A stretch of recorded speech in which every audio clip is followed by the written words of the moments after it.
ପାଖାପାଖି ଗୋଟେ ବେଳକୁ ଆମର ଇନଭର୍ଟର ୱାୟାର ଯେଉଁ ଇଲେକ୍ଟ୍ରିକ୍ ୱାୟାର ରହୁଛି ସେଟାକୁ ଛିଣ୍ଡେଇକି ତାକୁ ଦାନ୍ତରେ ଛେଳି ଦେଇକି ସେ କରେଣ୍ଟ ନିଜେ ଇଏ କରିକି ଆତ୍ମହତ୍ୟା ଉଦ୍ୟମ କରିକି। जिला कारागार बरगढ़ ठारे मु मो सहयोगी को कहबी एठाकार चित्र देखेबे। देखंतु ए होछि बरगढ़ जिला कारागार चित्र देखुचंती।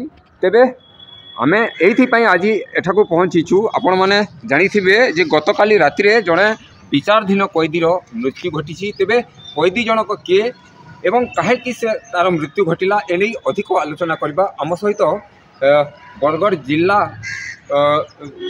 जो सुपरिटेडेट रही सबजेल से आम सहित जोड़ी होती सहित अधिक आलोचना करवा। सर प्रतिदिन टीवी को स्वागत करुँ।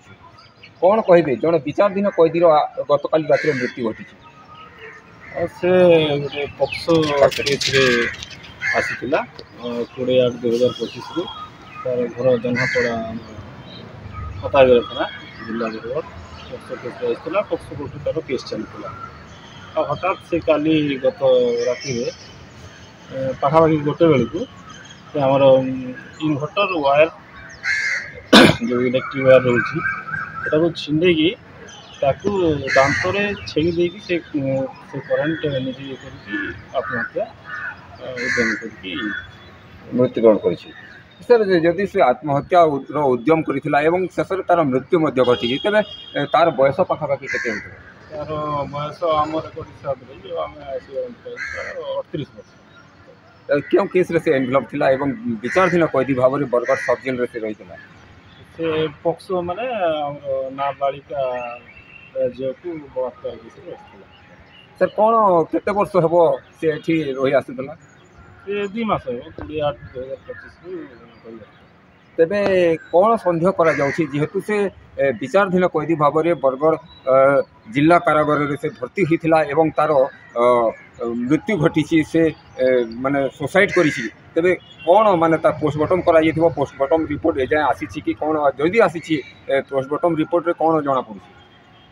प्रथम तो से बोधे मानसिक चाप जेहेतु गोटे पक्सो केस वयस्क लोक निहाती तार मानसिक विषय रही से आत्महत्या करे।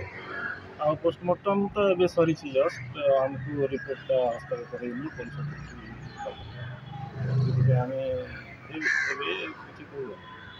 केमती जानिले जे तार माने से सुसाइड करी आत्महत्या करी बोली एवं आपण माने केते समय रे जना माने खबर पाई।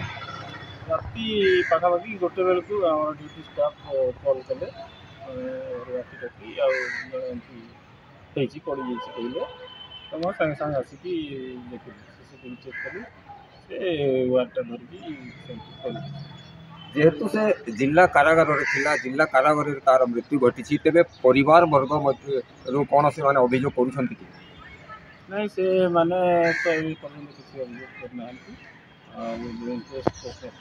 आसिकी